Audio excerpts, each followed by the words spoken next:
Chapter 1. The Dancers. "Quick, quick! Close the door, it's him!" Annie Sorelli ran into the dressing room, her face white. One of the girls ran and closed the door, and then they all turned to Annie Sorelli. "Who? Where? What's the matter?" they cried. "It's the ghost," Annie said. "In the passage. I saw him. He came through the wall in front of me, and I saw his face." Most of the girls were afraid, but one of them, a tall girl with black hair, laughed. "Pooh," she said. "Everybody says they see the opera ghost, but there isn't really a ghost. You saw a shadow on the wall." But she did not open the door or look into the passage. "Lots of people see him," a second girl said. "Joseph Buquet saw him 2 days ago. Don't you remember?" Then all the girls began to talk at once. "Joseph says the ghost is tall, and he wears a black evening coat. He has the head of a dead man, with a yellow face and no nose, and no eyes, only black holes." Then little Meg Giry spoke for the first time. "Don't talk about him. He doesn't like it. My mother told me." "Your mother," the girl with black hair said. "What does your mother know about the ghost?" "She says that Joseph Buquet is a fool.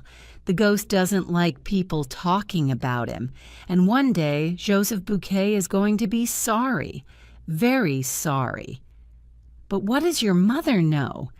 Tell us, tell us!" all the girls cried. "Oh dear," said Meg.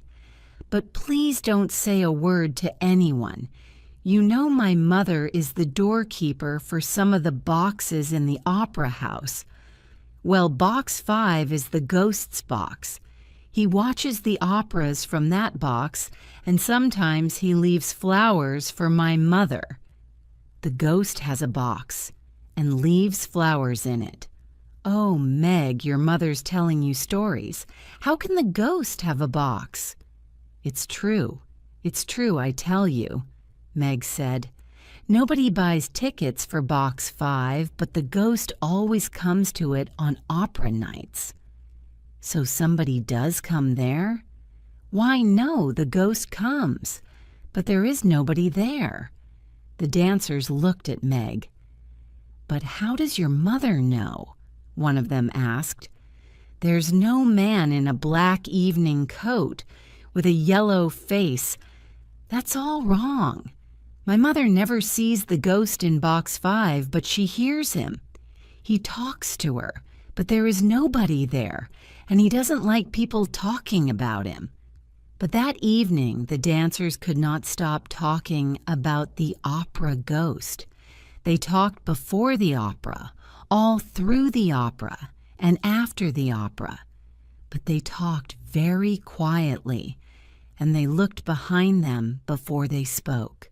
When the opera finished, the girls went back to their dressing room.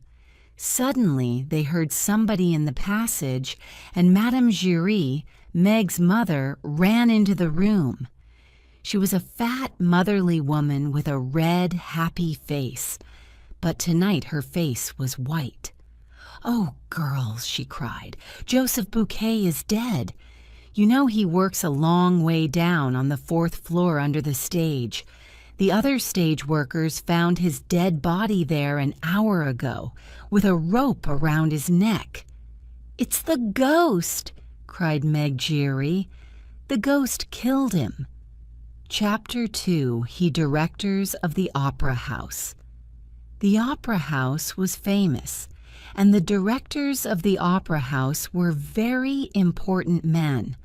It was the first week of work for the 2 new directors, Monsieur Armand Moncharmin and Monsieur Firmin Richard.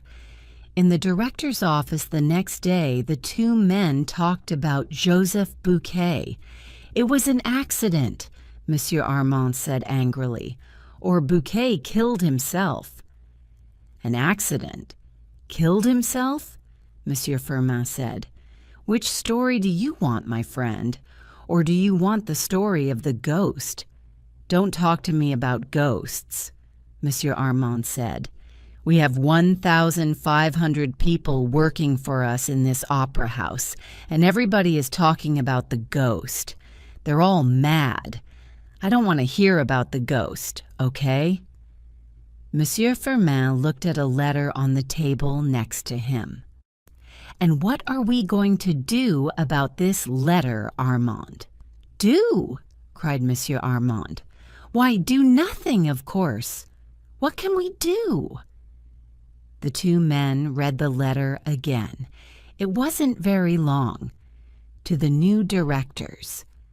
Because you are new in the opera house, I am writing to tell you some important things. Never sell tickets for Box 5. That is my box for every opera night. Madame Giry, the doorkeeper, knows all about it. Also, I need money for my work in the opera house. I am not expensive, and I am happy to take only 20,000 francs a month. That is all.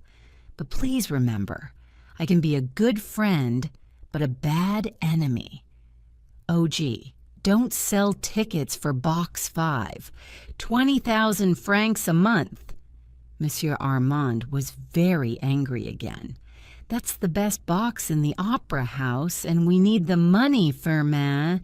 And who is this OG, eh? Tell me that. Opera ghost, of course, Monsieur Firmin said. But you're right, Armand. We can do nothing about this letter. It's a joke, a bad joke. Somebody thinks we are fools because we are new here. There are no ghosts in the opera house. The two men then talked about the opera for that night. It was Faust, and usually La Carlotta sang Margarita. La Carlotta was Spanish and the best singer in Paris, but today La Carlotta was ill. Everybody in Paris is going to be at the opera tonight, said Monsieur Armand, and our best singer is ill. Suddenly. She writes a letter to us just this morning. She is ill. She cannot sing tonight. Don't get angry again, Armand, Monsieur Firmin said quickly. We have Christine Daae, that young singer from Norway. She can sing Margarita tonight. She has a good voice. But she's so young and nobody knows her. Nobody wants to listen to a new singer. Wait and see. Perhaps Daae can sing better than La Carlotta. Who knows? Chapter 3, Christine Daae, Monsieur Firmin was right. All Paris talked about the new Margarita in Faust, the girl with the beautiful voice, the girl with the voice of an angel. People loved her. They laughed and cried and called for more. Daae was wonderful, the best singer in the world. Behind the stage, Meg Giry looked at Annie Sorelli. Christine Daae never sang like thar before, she said to Annie. Why was she so good tonight? Perhaps she's got a new music teacher, Annie said. The noise in the opera house went on for a long time. In box 14, Philippe, the Comte de Chagny, turned to his younger brother and smiled. Well, Raoul, what did you think of Daae tonight? Raoul, the Vicomte de Chagny, was 21 years old. He had blue eyes and black hair and a wonderful smile. The Chagny family was old and rich, and many girls in Paris were in love with the young Vicomte, but Raoul was not interested in them. He smiled back at his brother. What can I say? Christine is an angel, that's all. I'm going to her dressing room to see her tonight. Philippe laughed. He was 20 years older than Raoul and was more like a father than a brother. Ah, I understand, he said. You are in love, but this is your first night in Paris, your first visit to the opera. How do you know Christine Daae? You remember 4 years ago when I was on holiday by the sea in Brittany. Raoul said. Well, I met Christine there. I was in love with her then, and I'm still in love with her today. The Comte de Chagny looked at his brother.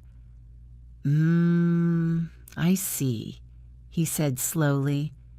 Well, Raoul, remember she is only an opera singer. We know nothing about her family. But Raoul did not listen. To him, good families were not important, and young men never listened to their older brothers.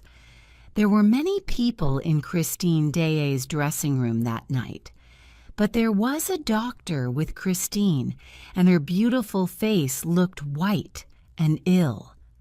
Raoul went quickly across the room and took her hand. Christine, what's the matter? Are you ill? He went down on the floor by her chair. Don't you remember me? Raoul de Chagny, in Brittany? Christine looked at him, and her blue eyes were afraid. She took her hand away.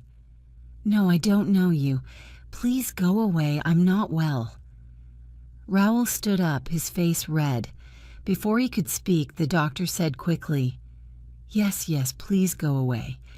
Everybody, please leave the room. Mademoiselle Daae needs to be quiet. She's very tired.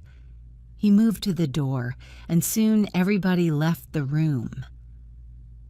Christine Daae was alone in her dressing room. Outside in the passage, the young Vicomte was angry and unhappy. How could Christine forget him? How could she say that to him? He waited for some minutes, then, very quietly and carefully, he went back to the door of her dressing room.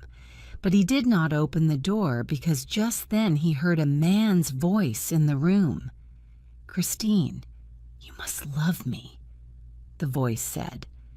Then Raoul heard Christine's voice. How can you talk like that? When I sing only for you, tonight I gave everything to you, everything, and now I'm so tired. Her voice was unhappy and afraid. You sang like an angel, the man's voice said. Raoul walked away. So that was the answer. Christine Daae had a lover. But why was her voice so unhappy? He waited in the shadows near her room. He wanted to see her lover, his enemy. After about 10 minutes, Christine came out of her room alone and walked away down the passage. Raoul waited, but no man came out after her. There was nobody in the passage, so Raoul went quickly up to the door of the dressing room, opened it, and went in. He closed the door quietly behind him, then called out, Where are you? I know you're in here. Come out. There was no answer. Raoul looked everywhere, under the chairs, behind all the clothes, in all the dark corners of the room. There was nobody there. Chapter 4. The Phantom is Angry. That was Tuesday night. On Wednesday morning, Monsieur Armand and Monsieur Firmin were happy men. Paris liked the new Margarita. Everything in life was good. The next opera night was Friday. It was Faust again, but this time with La Carlotta singing Margarita. By Wednesday afternoon, they were not so happy. A second letter arrived for them, from O.G. Why don't you listen to me? I am getting angry. Leave box 5 free for me. And where are my 20,000 francs? On Friday, Day must sing Margarita again. She is now the best singer in Paris. La Carlotta cannot sing. She has a very ugly voice, like a toad. Remember, I am a bad enemy. Oh, gee, so, Firmin, is this still a joke? Monsieur Armand shouted. What are we going to do now, eh? Is O.G. the director here, or are we? Don't shout, Armand, said Monsieur Firmin tiredly. I don't know the answers. Let's talk to Madame Giry, the doorkeeper of Box 5. Perhaps she can help us." But Madame Giry was not helpful. Madame Giry was not afraid of ghosts, and she was not afraid of directors of opera houses. "People say that you're a friend of the opera ghost, Madame Giry," Monsieur Armand began. "Tell us about him. Some people say he has no head." "And some people say he has no body," said Monsieur Firmin. "What do you say, Madame Giry?" Madame Giry looked at the two men and laughed. "I say that the directors of the opera house are fools." "What?" Monsieur Armand shouted. He stood up and his face was red and angry. "Listen to me, woman." "Oh, sit down, Armand, and listen," said Monsieur Firmin. "Why do you say that, Madame Giry?" "Because, monsieur, the opera ghost is angry with you. When the ghost wants something, he must have it. He is clever and dangerous, this ghost. The old directors before you, they knew that. Oh, yes. At first they tried to stop him. Then there were many accidents in the opera house, many strange accidents. And when did these accidents happen? When the ghost was angry. So the old directors learnt very quickly. The ghost wants Box 5? He can have it every night. The ghost wants money? Let's give the money to him at once. Oh, yes, the old directors understood very well. But we are the directors, not the opera ghost, Monsieur Armand shouted. He turned to Monsieur Firmin. This woman is mad. Why do we listen to her? On Friday night, La Carlotta is going to sing Margarita. And you and I, Firmin, are going to watch the opera from Box 5. Well, we can try that, Armand, but we don't want any accidents. Madame Giry came nearer to the two men. "Listen to me," she said quietly. "Remember Joseph Bouquet? I tell you, the opera ghost is a good friend but a bad enemy." The two men stared at her. "Those words," Monsieur Firmin said slowly. "Why did you say those words, Madame Giry?"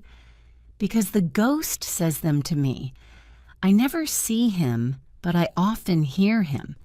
He has a very nice voice, and he doesn't shout at people." Chapter 5. A Letter for Raoul. That Wednesday, a letter also arrived for the young Vicomte de Chagny.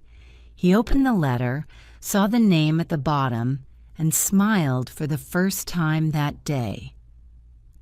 Dear Raoul, of course I remember you. How could I forget you? Meet me on Thursday at 3 o'clock in the Tuileries Gardens. Don't be angry with me, Raoul, please. Christine Daae. Raoul put the letter carefully into his pocket. Angry? How could he be angry with an angel? On Thursday, he was in the Tuileries Gardens by 2 o'clock. At 3:10, he began to feel unhappy. At 3:30, he wanted to die or to kill somebody, and then she came. She ran through the gardens to him, and in a second she was in his arms. "Oh, Christine," he said again and again. "Oh, Christine." They walked through the gardens together and talked for a long time. They remembered their happy weeks in Brittany 4 years ago. "But why did you go away, Christine?" Raoul asked. "Why didn't you write to me?" For a minute or two, Christine said nothing. Then she said slowly, "We were so young, you and I. I was just a poor singer from Norway, and you were the Vicomte de Chagny. I knew I could never be your wife."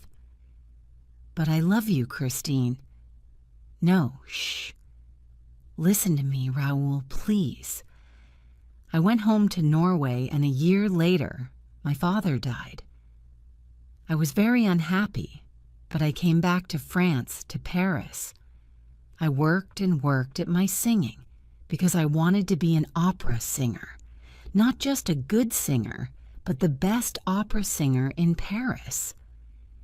And now you are, Raoul said. He smiled. All Paris is at your feet. Christine turned her face away and said nothing. Christine, Raoul said quietly, I want to ask you a question. Who was the man in your dressing room on Tuesday night? Tell me, please. Christine stopped and stared at him. Her face went white. What man? She whispered. There was no man in my dressing room on Tuesday night. Raoul put his hand on her arm. I heard him, he said. I listened outside the door and heard a man's voice. Who was he? Don't ask me, Raoul. There was a man's voice, yes, but there was no man in my room. It's true. Oh, Raoul, I'm so afraid. Sometimes I want to die. Who is he? Tell me, Christine, please. I'm your friend. I can help you. Tell me his name. I cannot tell you his name. It's a secret, whispered Christine. I never see him. I only hear his voice. But he is everywhere. He sees everything, hears everything. That's why I didn't speak to you on Tuesday night. He is my music teacher, Raoul. He's a wonderful singer. I sang so well on Tuesday night because of him. I am famous because of him. He is my angel of music, and he says he loves me. How can I leave him? Chapter 6. La Cariotta sings Margarita. On Friday morning, La Cariotta had her breakfast in bed. She drank her coffee and opened her morning letters. One letter had no name on it. It was very short. You are ill. You cannot sing Margarita tonight. Stay at home and don't go to the opera house. Accidents can happen. Do you want to lose your voice? Forever? La Carlotta was very, very angry. She got out of bed at once and did not finish her breakfast. This is from Christine Daae's friends, she thought. They want her to sing again tonight. That Day girl is going to be sorry for this. I, La Carlotta, I am the best opera singer in Paris, and nothing is going to stop me singing Margarita tonight. At 6 o'clock that evening, the dancers were in their dressing room. They talked and laughed and put on their red and black dresses for Faust, but Meg Geary was very quiet. What's the matter, Meg? Annie Sorelli asked. It's the opera ghost, Meg said. My mother says he's angry. She's afraid that something's going to happen tonight. Oh, pooh, the girl with black hair said. Who's afraid of an old ghost? An hour later, Monsieur Armand and Monsieur Firmin went into Box 5 and sat down. They were not afraid of ghosts. Of course not. There were no ghosts in the opera house. Then Monsieur Armand saw some flowers on the floor by the door of the box. Firmin, he whispered, did you put those flowers there? Monsieur Firmin looked. No, I didn't, he whispered back. Did you? Of course not, you fool. Shh, the music's beginning. La Carlotta did not sing for the first hour. There were no strange voices in Box 5, and the two directors began to feel happier. Then La Carlotta came out onto the stage, and Monsieur Firmin looked at Monsieur Armand. Did you hear a voice just then? He asked quietly. No, Monsieur Armand said, but he looked behind him twice, then 3 times, and suddenly felt cold. La Carlotta sang and nothing happened. Then she began a beautiful love song. My love begins to coax. Everybody stared. What was the matter with Carlotta's voice? What was that strange noise? Coac? Carlotta stopped and began the song again. My love begins to coac. I cannot forget my coac. It was the noise of a toad. People began to talk and laugh. Monsieur Firmin put his head in his hands. Then he felt Monsieur Armand's hand on his arm. There was a voice in the box with them, a man's voice laughing. Poor Carlotta tried again and again. I cannot forget my coac. Then the two directors heard the voice again, behind them, in front of them, everywhere. Her singing tonight is going to bring down the chandelier. The two directors looked up at the top of the opera house. Their faces were white. The famous chandelier, with its 1,000 lights, broke away from its ropes and crashed down onto the people below. That was a terrible night for the Paris Opera House. One woman was killed by the chandelier, and many people were hurt. The opera house closed for 2 weeks, and La Carlotta never sang again. Chapter 7. My Angel of Music. For a week, Raoul saw Christine every day. Some days Christine was quiet and unhappy. Some days she laughed and sang. She never wanted to talk about the opera house, or her singing, or Raoul's love for her. Raoul was very afraid for her. Who or what was this strange teacher, this man's voice, her angel of music? Then one day there was no Christine. She was not at her home, not at the opera house, not at their meeting places. Raoul looked everywhere and asked everybody, where was Christine Daae? But nobody knew. 2 days before the opera house opened again, a letter arrived for Raoul. It was from Christine. Meet me in an hour at the top of the opera house, on the 10th floor. The 10th floor of the opera house was a dangerous place. There were hundreds of ropes going down to the stage below. It was a long, long way down. Raoul and Christine sat in a dark corner, and Raoul took Christine's hands. Her face was white and tired. Listen, Raoul, she said quietly. I'm going to tell you everything. But this is our last meeting. I can never see you again. No, Christine, Raoul cried. I love you, and we... Shh! Quietly. Perhaps he can hear us. He's everywhere in the opera house, Raoul. Who? What are you talking about, Christine? My angel of music.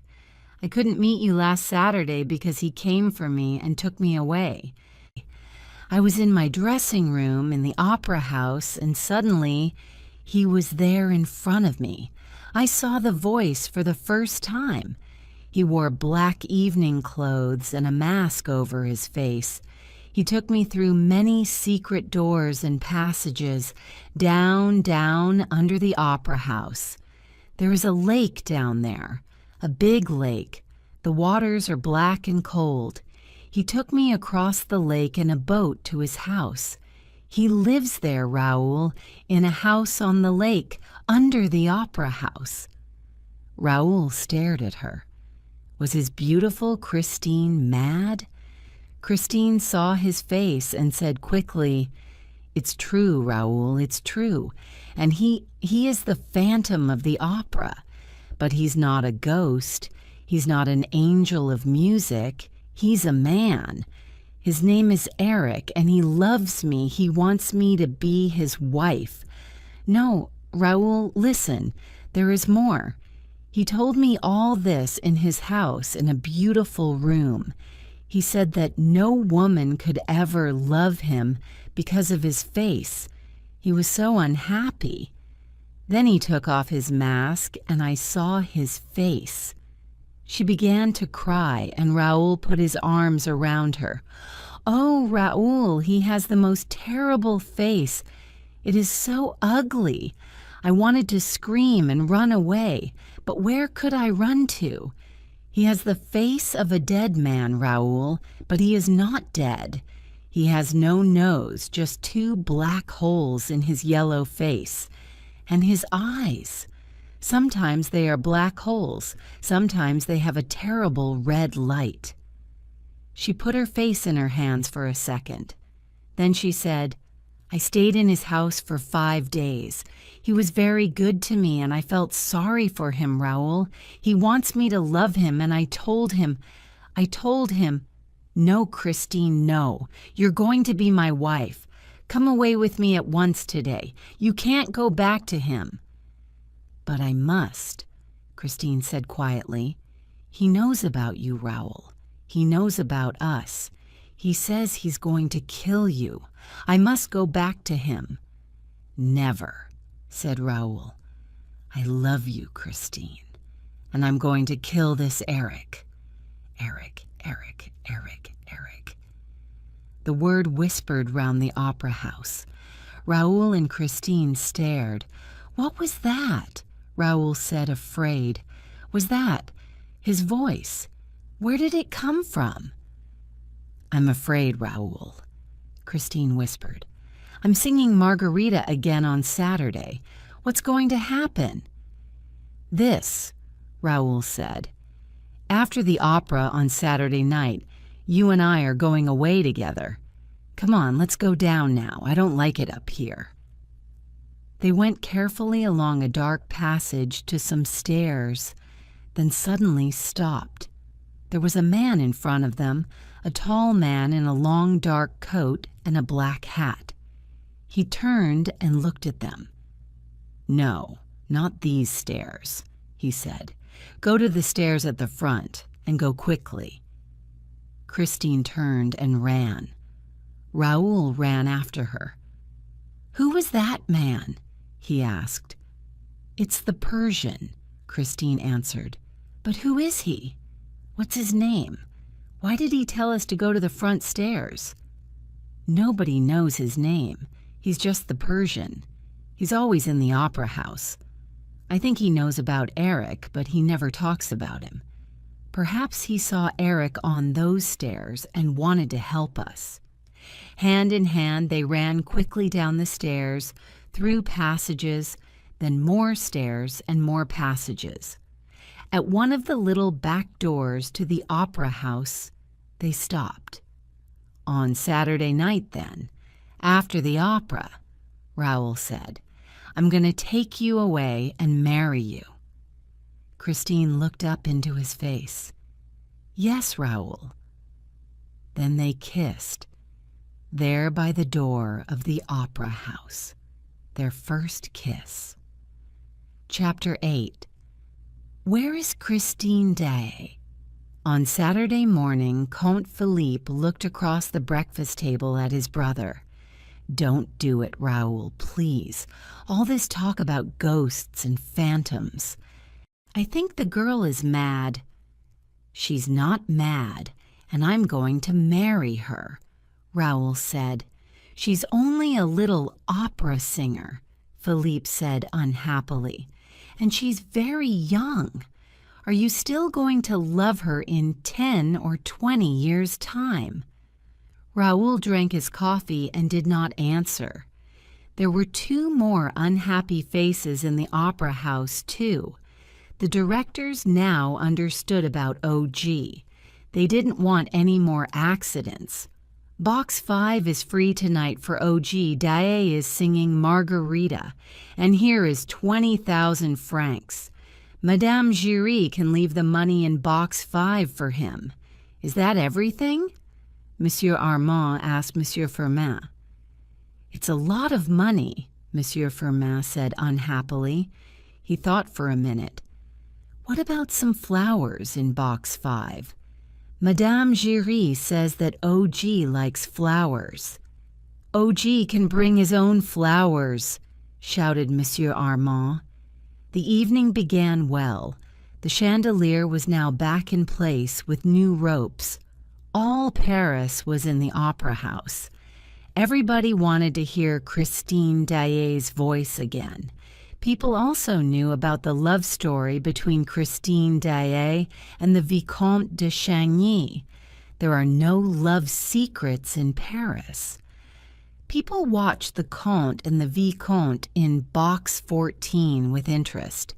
Young men from families like de Chagny do not marry opera singers. When Christine came onto the stage, her face was white and she looked afraid, but she sang like an angel. Ah, what a voice! All Paris was in love with Christine Daae. She began to sing the famous love song. Suddenly, every light in the opera house went out. For a second, nobody moved or spoke. Then a woman screamed, and all the lights came on again. But Christine Daae was no longer on the stage. She was not behind the stage. She was not under the stage. Nobody could find her. The opera house went mad. Everybody ran here and there, shouted and called. In the director's office, people ran in and out. The police came and asked questions, but nobody could answer the questions. Monsieur Armand got angry and shouted, and Monsieur Firmin told him to be quiet. Then Madame Giry arrived in the office with her daughter Meg. "Go away, woman!" Monsieur Armand shouted. "Monsieur, there are 3 people missing now," Madame Giry said. "Meg, tell the directors your story." This was Meg's story. When the lights went out, we were just behind the stage. We heard a scream. I think it was Christine Daae's voice. Then the lights came back on, but Christine wasn't there. We were very afraid, and we began to run back to our dressing room. There were people running everywhere. Then we saw the Vicomte de Chagny. His face was red, and he was very angry. "Where's Christine? Where's Christine?" he shouted. Suddenly, the Persian came up behind him and took his arm. He said something to the Vicomte, and they went into Christine Daae's dressing room. "Yes?" "And then," Monsieur Firmin said quickly, "what happened next?" "Nobody knows." Meg's face was white. We looked into Christine Daae's dressing room, but there was nobody there. Chapter 9. The House on the Lake. When the lights came on, Raoul ran. He ran downstairs and along passages through the opera house to the back of the stage. In the passage outside Christine's dressing room, a hand took his arm. "What's the matter, my young friend? Where are you running to so quickly?" Raoul turned and saw the long face of the Persian under his black hat. "Christine," Raoul said quickly. "Eric's got her. Where is she? Help me. How do I get to his house on the lake?" "Come with me," said the Persian. They went quickly into Christine's dressing room. The Persian closed the door and went to the big mirror on one wall. "There's only one door into this room," Raoul began. "Wait," the Persian said. He put his hands on the big mirror, first here, then there. For a minute, nothing happened. Then the mirror began to move and turn, and a big dark hole opened in it. Raoul stared. "Quick, come with me, but be careful," the Persian said. "I know Eric. I understand his secrets. Put your right hand up near your head like this and keep it there all the time." "But why?" Raoul asked. "Remember Joseph Bouquet and the rope around his neck. Eric is a clever man with ropes in the dark." They went down, down, down under the opera house. They went through secret doors in the floors, then along passages and down dark stairs. The Persian listened carefully all the time for strange noises. "When do we get to the lake?" Raoul whispered. We're not going by the lake. Eric watches it all the time. No, we go round the lake and get into Eric's house from the back. I know some secret doors." Soon they were there. In the dark, the Persian felt the wall carefully with his hands. "Ah, here it is," he whispered. The wall moved under his hands and a small door opened. Very quietly they went through, and then the door closed behind them. They could not get out. Inside the room, it was very dark. They waited and listened. The Persian put his hands on the wall. "Oh no," he whispered. "It was the wrong door. This is Eric's torture room, the room of mirrors. We are dead men, Vicomte de Chagny, dead men." At first, Raoul did not understand, but he soon learnt. The lights came on and they heard a man's laugh. Eric knew they were there. The room was all mirrors, walls, floor, ceiling. There were pictures in the mirrors of trees and flowers and rivers. The pictures moved and danced in front of their eyes. And the room was hot. It got hotter and hotter and hotter. Raoul was thirsty, hot and thirsty, and the rivers in the pictures danced and laughed at him. He closed his eyes, but the rivers still danced. Water. He needed water, but the mirrors laughed at him. Soon he could not move or speak or open his eyes. He was not thirsty now, just tired, so tired. "Oh, Christine, I'm sorry," he thought.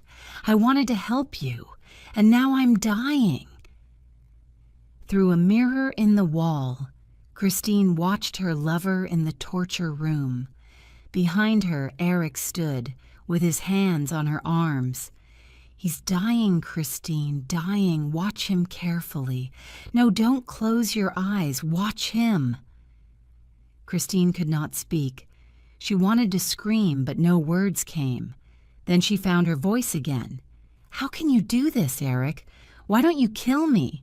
"Because I love you, Christine. Marry me, be my wife, and love me. Then Raoul and the Persian can live." Slowly, Christine turned. She looked into Eric's terrible, ugly face and spoke again, very quietly. "Yes, Eric. From this minute, I am your wife." She put her arms around Eric's neck and kissed him slowly and lovingly on his ugly mouth. Then she took her arms away and said slowly, "Poor, unhappy Eric." Eric stared at her. "You kissed me," he whispered. "I didn't ask you, but you kissed me. Freely. Oh, Christine, my angel. That was my first kiss from a woman. Even my mother never kissed me. She gave me my first mask when I was 2 years old. She turned her face away from me every time I came near her." Eric put his ugly face in his hands and cried. Then he went down on the floor at Christine's feet. "You are free, Christine, free. Go away and marry your Raoul and be happy. But remember Eric sometimes. Go now, quickly. Take Raoul and the Persian and go." Chapter 10, Madame Giry Visits the Persian. For weeks, all Paris talked about that night at the opera.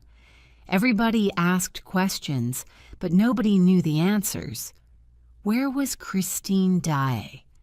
Where was the Vicomte de Chagny? Were they alive or dead? And the phantom of the opera?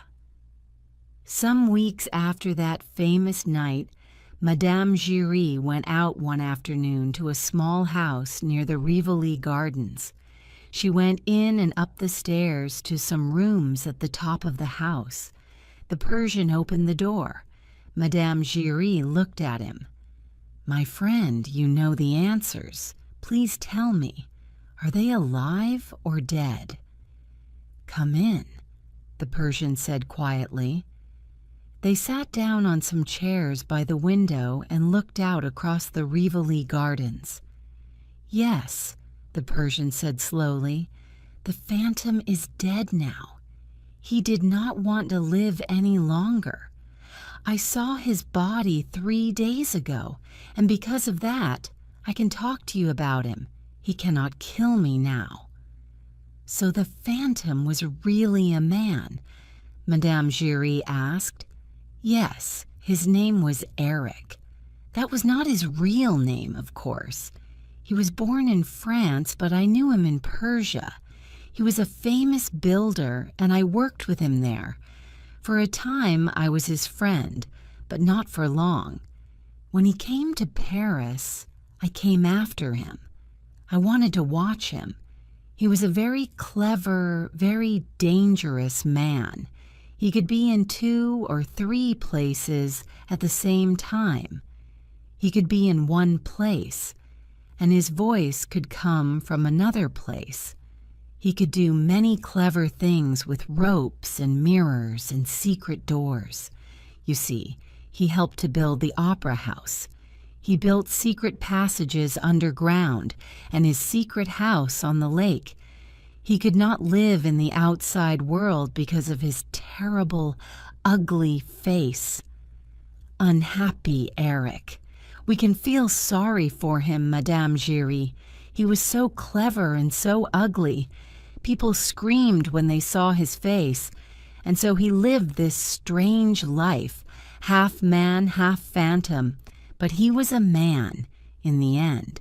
He wanted a woman's love." He stopped, and Madame Giry asked quietly, "And Christine Daae and Vicomte Raoul, what happened to them?" The Persian smiled. "Ah, yes. What happened to young Raoul and the beautiful Christine? Who knows? Nobody in Paris ever saw Raoul and Christine again. Perhaps they took a train to the north and lived a quiet, happy life together there. Perhaps Christine's wonderful voice is still singing somewhere in the cold and beautiful mountains of Norway. Who knows?